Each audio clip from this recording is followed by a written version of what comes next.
Oke, di sini kita akan membahas trik cepat ya dengan menggunakan pecahan istimewa.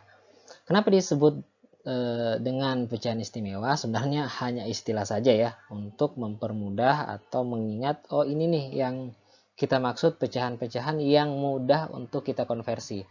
Baik kita konversi ke bentuk desimal atau ke bentuk persentase. Jadi teman-teman harapannya bisa menghafal atau bisa mengingat ya dengan baik jenis-jenis pecahan seperti ini.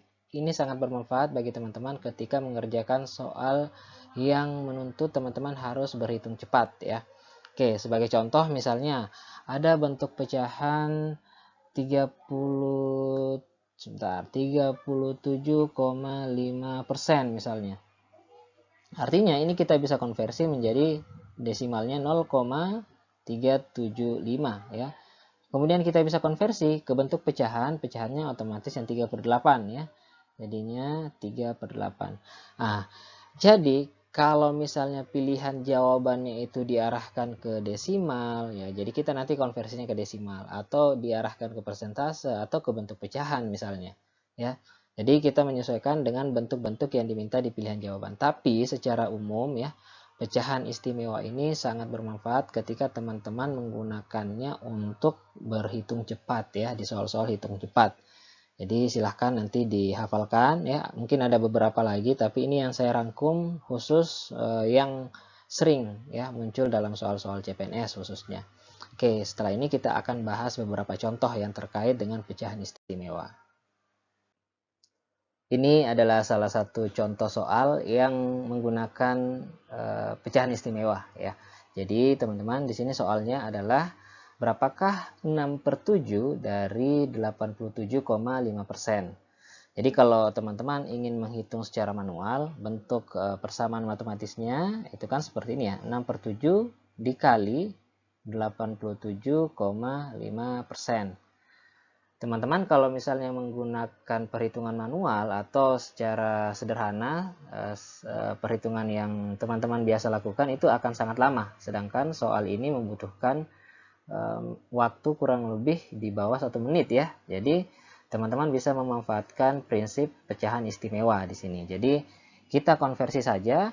Misalnya kita tuliskan kembali 6/7 dikali 87,5% ya, itu bentuk pecahannya atau bentuk desimalnya maksudnya adalah 0,875 ya.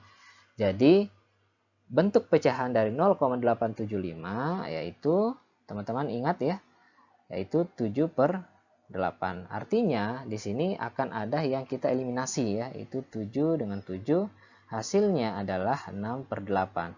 Nah, karena di sini yang diminta di pilihan jawaban adalah bentuk desimal, maka 6/8 ini kita arahkan ke bentuk desimal. Artinya kalau kita sederhanakan lagi, ini kan 3/4, yang artinya 3/4 itu sama halnya dengan 0,75. Jadi jawabannya yang B. Soal selanjutnya juga menggunakan pecahan istimewa ya. Jadi di sini soalnya nilai dari 0,6 dijumlahkan dengan 0,75 dikali dengan 0,8. Jadi semuanya bentuk desimal, sedangkan pilihan jawabannya adalah bentuk pecahan. Jadi kalau teman-teman menggunakan cara sederhana atau cara yang seperti dilakukan pada umumnya menggunakan hitung-hitungan biasa, itu akan sangat lama ya penyelesaiannya. Sedangkan kita butuh waktu yang cepat. Jadi kita bisa menggunakan pecahan istimewa di sini. Coba saya tuliskan kembali soalnya.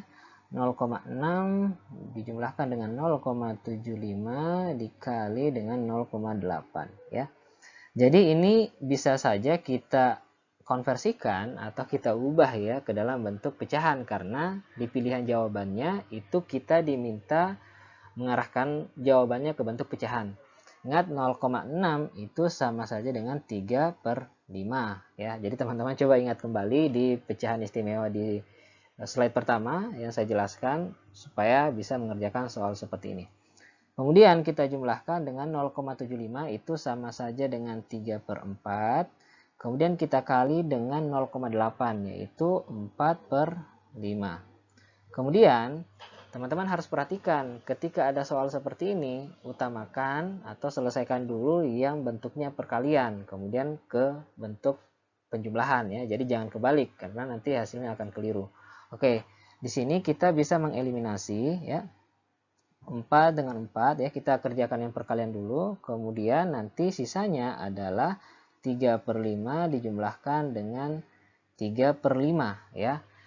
Oke, kalau operasi pecahan ya yang penyebutnya sama yaitu 5 di sini ya. Penyebutnya 5 berarti tinggal kita jumlahkan. Artinya jawabannya adalah 6/5. Jadi di pilihan jawaban yang tepat adalah yang D. Seperti itu ya.